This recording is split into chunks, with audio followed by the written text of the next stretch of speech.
Kwanza tunamshukuru Mwenyezi Mungu katika siku ya leo ametufikisha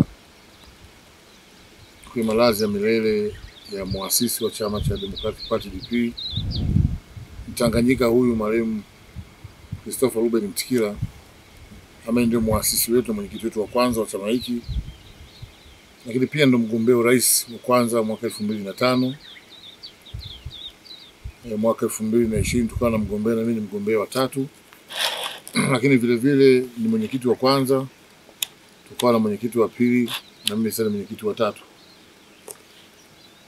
Pamoja na yote tumekuja kufanya sala kumuombea Mungu ampunguzie adhabu ya kaburi, Mungu amweke mahala panapomstahili mzee wetu huyu.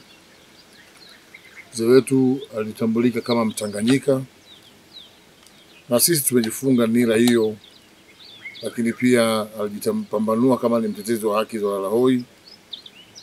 Na sisi katika uchaguzi huu wa mwaka 2025 ndio kauli mbiu yetu. Tunajaribu kuenzi mapito yake, ingawa ni ngumu kusema viatu vyake vimetutosha, lakini tunajaribu kuvivaa viatu vyake, maana haviwezi kutosha kwa sababu yeye ni Mtikila na sisi sio Mtikila. Lakini mapando yake aliyoyapanda kwetu sisi tunaendelea kuyaishi. Imani yake juu ya kuonea huruma walalahoi tunaendelea kuishi hivyo, na dhamira yake ya kuwa mtetezi wa haki za watu tunaendelea kupita katika mapito hayo. Historia aliyoandika ni kubwa, haifutiki. Yeye hayupo, lakini historia na matendo yake yanaishi na yataendelea kuishi mpaka milele, na kizazi na kizazi kitatambua mchango mkubwa wa marehemu Christopher Ruben Mtikila katika historia ya nchi yetu, kwenye siasa, kwenye namna ambavyo ameweka mabadiliko makubwa ya kisheria na namna ambavyo amesaidia mambo mengi ya kiharakati. Mchungaji amepigania haki ya mgombea binafsi na kushinda mpaka mahakama ya Afrika, dunia inajua.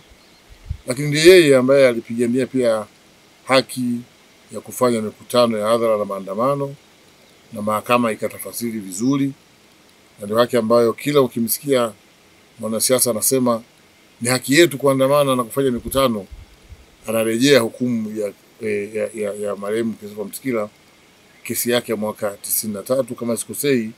Kesi ile ilihukumiwa na Jaji Utamwa. Kwa hivyo amekuwa na mchango mkubwa kwenye historia ya nchi yetu katika makuzi ya demokrasi. Basi sisi tuliobaki hatuna makuu zaidi ya kuendelea kuishi na kupita katika mapito yake, na kujaribu kujifananisha na kutoshewa kwa viatu vyake alivyovaa, angalau kwa kiasi kile ambacho Mungu ametujalia.